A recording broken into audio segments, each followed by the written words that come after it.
Les chiens robots arrivent en première ligne.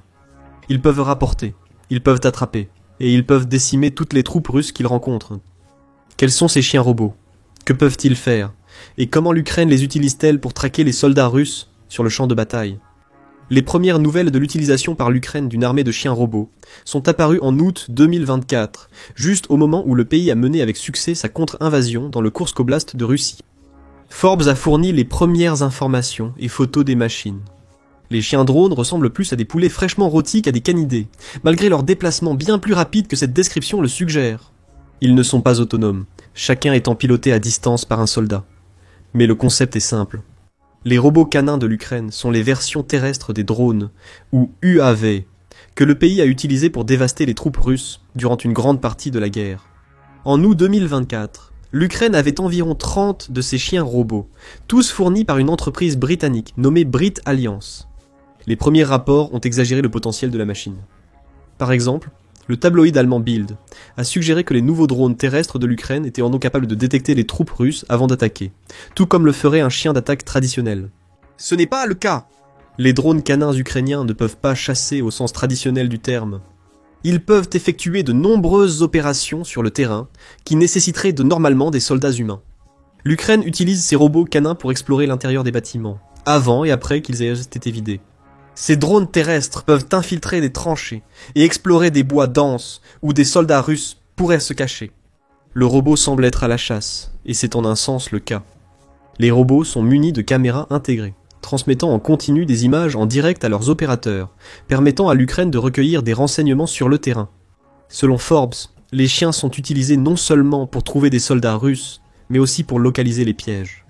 Cependant, ils n'ont pas de capteurs olfactifs spéciaux. Cela pourrait être un pas trop loin pour la technologie actuelle. Le concept est donc étonnamment simple. L'Ukraine étend son usage des drones avec une version terrestre capable d'effectuer des tâches impossibles pour les drones aériens. Opérationnellement, les drones sont très impressionnants. Chaque chien robot peut atteindre une vitesse de 9 miles h maintenue pendant 5 heures, jusqu'à épuisement de la batterie. Pour donner une idée, un coureur moyen atteint 5 à 8 miles par heure sur des distances modérées. Les sprinters peuvent atteindre des vitesses proches de ou supérieures à 20 miles par heure, mais seulement sur de courtes distances. Les chiens robots de l'Ukraine peuvent venir se maintenir une vitesse de 9 miles par heure pendant 5 heures, leur donnant une portée d'environ 45 miles. L'opérateur peut contrôler le drone jusqu'à 2 miles de distance. L'opérateur devra suivre le drone pour profiter de la portée complète du chien robot, mais il pourra également établir un rayon de sécurité autour de lui-même. Il reste sous protection pendant que le drone scanne la zone jusqu'à 2 miles dans la direction que l'opérateur et ses camarades souhaitent prendre. Ensuite, l'opérateur et l'équipe peuvent se déplacer, s'arrêter et scanner à nouveau. Les chiens robots sont aussi très abordables. Chacun coûte entre 4400 et 8800 selon la version achetée. Ils peuvent aussi être recouverts de couvertures de camouflage allemandes qui les rendent difficiles à repérer, à l'œil nu, et à l'imagerie thermique. Donc, non seulement les drones sont capables de parcourir des distances étonnamment grandes, mais ils peuvent également le faire sans être repérés par les soldats russes. Même si la Russie capture un drone, elle ne pourra pas en tirer grand-chose. Selon United 24, toutes les données détenues par le robot, y compris ses commandes opérationnelles, et toute intelligence insérée par l'Ukraine, peuvent être effacées instantanément et à distance en cas de capture. Cette pièce de machinerie incroyablement intelligente soulève une question évidente. D'où viennent les chiens robots de l'Ukraine? Le premier lot de 30 a été livré par l'entreprise basée au Royaume-Uni nommée Brit Alliance. Toutefois, un bref aperçu de leur site web révèle qu'ils ne semblent pas être à la pointe de l'innovation robotique, contrairement aux attentes. Brit Alliance est une entreprise spécialisée dans les solutions de sécurité et de gestion des risques pour les clients privés et professionnels. Ces services incluent des gardes du corps, pour personnes très importantes, et des forces de sécurité protégeant le transport international. Brit Alliance peut aussi aider les clients avec la sécurité des drones, qui comprend leur utilisation pour la surveillance et la formation militaire. Ces services sont très utiles. Toutefois, l'entreprise ne fait pas de recherche en robotique. Elle n'a pas construit les chiens robots utilisés en Ukraine, mais les a modifiés et améliorés. Si c'est le cas, qui les a alors fabriqués? La réponse est choquante. La Chine. Selon Forbes, les analystes militaires ont déjà identifié les chiens robots de l'Ukraine comme étant des variations du Unitree Go2 Pros fabriqués en Chine. Les drones sont considérés comme les équivalents terrestres des quadricoptères sans pilote chinois. La fiche technique du GoToPro fournit plus de détails sur les capacités de ces appareils. D'après Generation Robots, les drones disposent de jambes pliables, facilitant leur transport vers divers lieux. Ils sont alimentés par un processeur ARM, ainsi qu'un processeur d'algorithmes d'intelligence artificielle, qui les rend capables d'interpréter et d'exécuter les commandes qu'ils reçoivent de leurs opérateurs. Les chiens robots Hello fabriqués en Chine de l'Ukraine peuvent apporter jusqu'à 17,5 livres et sont équipés de Wi-Fi et de Bluetooth qui leur permettent de se connecter à d'autres appareils. Cependant, la portée des caméras et des capteurs rend les drones vraiment impressionnants. Chaque chien est équipé d'une caméra haute définition, 1280 par 720, avec un 120 degrés, permettant à l'Ukraine de filmer le champ de bataille en haute qualité. Ils ont des lampes installées à l'avant, qui éclairent le chemin pendant les opérations nocturnes, et ils sont équipés de capteurs auditifs spéciaux et de microphones. Le premier permet aux opérateurs ukrainiens de donner des commandes verbales de base aux drones que les chiens robots suivent ensuite. Les microphones sont parfaits pour communiquer des instructions entre les unités. Chaque pro de référence est également équipé d'un système radar omnidirectionnel, Four 450, I400AR50 qui lui permet de scanner un environnement de 360 par 90 degrés. Les drones canins peuvent à même réagir aux données de balayage qu'ils capturent en passant en mode d'évitement automatique, s'ils détectent des menaces. Oh, et chaque chien a un haut-parleur pour jouer de la musique. Cependant, ils viennent de Chine. C'est la grande ironie des chiens robotiques de l'Ukraine. Il utilise des appareils créés par un pays qui a soutenu secrètement la Russie pendant toute l'opération militaire spéciale présumée de Vladimir Poutine. Depuis septembre 2024 au moins, les responsables occidentaux affirment détenir des preuves claires que la Chine a fourni des drones d'attaque militaire à la Russie. En janvier 2025, Radio Free Europe a également rapporté que la Chine fournissait à la Russie les produits chimiques clés dont Poutine avait besoin pour ses missiles. La Chine n'est pas amie avec l'Ukraine. Mais maintenant, elle fournit involontairement à l'Ukraine de puissants chiens robots, qu'elle utilise pour traquer les soldats russes. L'Ukraine est l'un des premiers pays à utiliser des drones quadrupèdes sur le champ de bataille.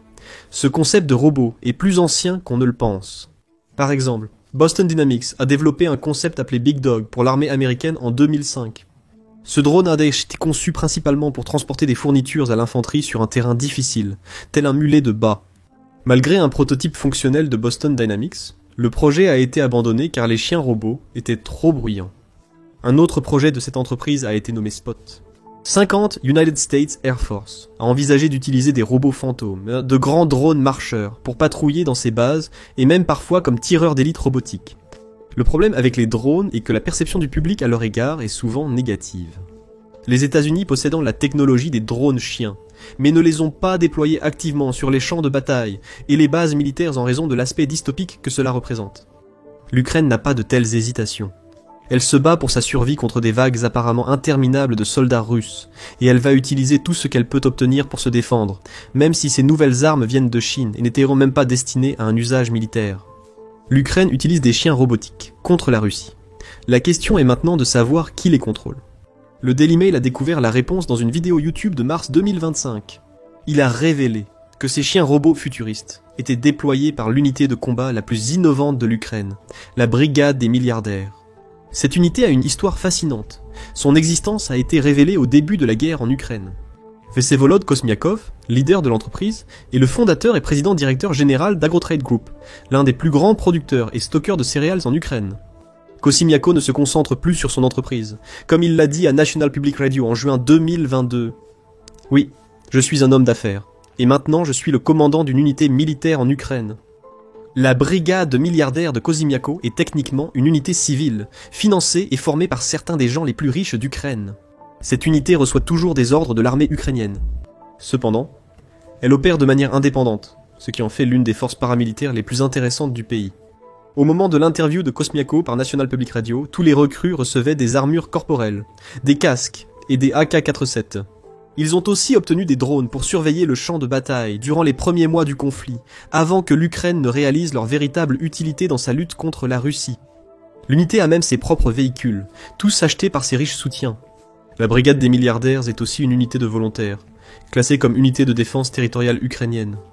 Après leur formation, les recrues peuvent choisir d'aller au front ou de retourner à leur vie précédente. National Public Radio affirme que très peu de ceux qui s'inscrivent partent après la formation. La vidéo du Daily Mail donne plus d'informations sur ce que cette puissante brigade a fait depuis que National Public Radio en a parlé pour la première fois en juin 2022. Il dit que la brigade des milliardaires se targue maintenant d'être une unité qui représente un modèle pour l'avenir de l'armée ukrainienne. Cette brigade de première ligne ukrainienne est parmi les plus innovantes, comme le prouve son utilisation de drones canins. Cette innovation, couplée au prestige d'être liée aux Ukrainiens les plus fortunés, a mené à la transformation de l'unité depuis ses débuts. Elle accueille toujours des volontaires, maintenant un mélange intéressant de célébrités et des meilleurs et plus brillants cadets d'officiers ukrainiens. La brigade a aussi participé aux batailles majeures en Ukraine. Pendant une grande partie de la guerre, elle a été stationnée dans l'oblast de Kharkiv, l'une des premières régions attaquées lors de l'invasion initiale de Poutine. Kharkiv est maintenant méconnaissable, malgré la défense courageuse de l'oblast par les forces ukrainiennes contre les incursions russes. La brigade du milliardaire a mené l'offensive vers la frontière russe lors de la contre-attaque ukrainienne de Kharkiv, repoussant les troupes de Poutine hors de la ville. Elle reste à Kharkiv, où elle aide l'armée ukrainienne à tenir la Russie à l'écart. La brigade du milliardaire aborde également la guerre un peu différemment. Contrairement à de nombreux soldats ukrainiens, suivant encore les protocoles soviétiques, surtout au début de la guerre, la brigade du milliardaire adopte une approche inspirée de l'OTAN pour planifier et exécuter les missions. Elle imprime des modèles 3D et utilise des logiciels spécialisés pour planifier ses frappes. Elle a aussi adopté un processus décisionnel en 7 étapes, lui permettant de planifier, répéter et exécuter ses frappes quasi parfaitement. La brigade se voit comme le modèle de la future armée ukrainienne. L'ajout de ces nouveaux drones chiens n'est qu'un autre exemple de la façon dont la brigade du milliardaire pousse constamment les tactiques ukrainiennes vers l'avant. Nous arrivons à 2 autres questions. Pourquoi choisir des chiens robots plutôt que des UAV ? Et comment la brigade du milliardaire utilise-t-elle ces drones canins ? La première question est intéressante. Les UAV sont plus efficaces que les drones chiens robots grâce à leur capacité de vol. Cette capacité élimine les problèmes de terrain et donne plus de liberté aux UAV. Cependant, il existe des défis que les drones ne peuvent pas relever, contrairement aux chiens robots ukrainiens. La liberté en est un exemple. Un véhicule aérien sans pilote peut couvrir rapidement de vastes zones ouvertes. Cependant, il existe de nombreux endroits où un véhicule aérien sans pilote ne peut pas opérer. Prenons l'exemple de bâtiments densément agglomérés. Malgré les rotors spéciaux des véhicules aériens sans pilote permettant leur fonctionnement à l'intérieur, beaucoup sont trop grands et bruyants pour être vraiment efficaces. Les véhicules aériens sans pilote peuvent y pénétrer dans les tranchées, mais ils sont aussi faciles à repérer et à entendre dans ces espaces confinés. Les chiens robots de l'Ukraine n'ont pas ces problèmes. Leur capacité à marcher au sol facilite l'infiltration des bâtiments et tranchées par rapport aux drones aériens. Pour les drones de qualité militaire utilisés par l'Ukraine, les caméras embarquées sont parfaites pour la reconnaissance. Leurs capteurs peuvent aussi détecter les menaces entrantes. Un chien robot camouflé peut rapidement se fondre dans le décor en se tapissant, lui permettant de surveiller ou d'éviter les soldats russes dans des espaces restreints. Il faut aussi considérer la question des pièges. Trouver ces pièges est devenu l'une des missions les plus cruciales et périlleuses de l'armée ukrainienne. Selon le New York Times, la Russie a l'habitude d'installer ces pièges dévastateurs partout où possible. Les champs sont remplis de plaques de pression et de fils qui activent des mines explosives lorsqu'ils sont déclenchés. Les mêmes tactiques sont employées pour rendre le déminage des bâtiments et arrière-cours civils plus risqués pour les soldats ukrainiens. Un véhicule aérien sans pilote peut survoler ces pièges pour les éviter, contrairement aux chiens robots qui les déclencheront. Cela s'avère souvent plus précieux pour les soldats sur le terrain. Ils peuvent utiliser leurs drones pour repérer des pièges en extérieur et envoyer leurs chiens robots dans les bâtiments et les champs. Les troupes suivent le chemin du chien à une distance sûre pour se frayer un chemin à travers les pièges russes. Et si le chien robot déclenche un piège, c'est aussi bien. Il vient de sauver une vie ukrainienne en déclenchant un piège avant qu'un soldat ne le trouve. De plus, les drones sont très abordables, même les plus chers ne coûtant qu'environ 8 000 $, et ils peuvent être facilement remplacés. Les chiens robots de l'Ukraine sont mis en danger afin que les soldats ukrainiens puissent prendre moins de risques. Il faut aussi considérer la capacité de charge du drone. 17 livres peuvent sembler légers, mais les drones robots ukrainiens ne sont pas conçus pour transporter des charges comme le faisaient les grands chiens américains.